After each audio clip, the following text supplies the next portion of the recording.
Grégoire Tona nous a rejoint. Bonjour Grégoire. Bonjour Robin. Alors, on s'arrête où aujourd'hui? À la station Ségur, qui est sur la ligne numéro 10, et elle est située à la limite des 15e et 7e arrondissements. C'est une station qui a été ouverte en 1937. Alors Grégoire, qu'est-ce qu'elle a de spécial? Elles ont toutes quelque chose de spécial. Mais celle-là, la station Ségur. Alors, ce qui la rend particulière, en fait, c'est qu'elle ressemble à beaucoup d'autres stations. Et ça, c'est pas commun. Ouais, je vais m'expliquer. En fait, avec ses deux voies, ses deux quais, sa voûte et sa décoration toute simple faite du fameux carreau blanc biseauté, c'est une station vraiment typique du métro de Paris. Mais d'ailleurs, est-ce que tu sais pourquoi la majorité des stations à Paris sont recouvertes de ce fameux carreau blanc biseauté? Eh ben non. Au moment de la création du métro, on avait peur que cet univers souterrain ne devienne le lieu de brassage pour toutes les infections et les maladies possibles. Donc, dans un souci d'hygiène, on a recouvert l'ensemble des murs des stations afin de pouvoir les nettoyer à grandes eaux régulièrement. C'est vrai, c'est plus simple. Mais alors pourquoi biseauter les carreaux? À l'époque, les ampoules qui éclairent les stations, on est au début du siècle, sont peu puissantes. Donc l'idée de mettre des carreaux biseautés permet de mieux réfléchir la lumière.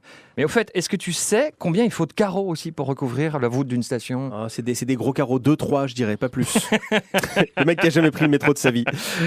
Écoute, en fait, il faut environ 90 000 carreaux pour recouvrir la voûte d'une station de métro. Ouais, quand même. Alors est-ce qu'il y a du monde qui passe dans cette station si typique? Non. En fait, c'est une station qui est très tranquille. Je crois que je l'ai jamais prise, en vrai. Moi, je veux te dire, je l'ai prise souvent. C'était ma station. Voilà. C'est une station très tranquille sur une des lignes qui est les moins fréquentées. Donc, elle fait partie des 30 stations les moins fréquentées du réseau du métro.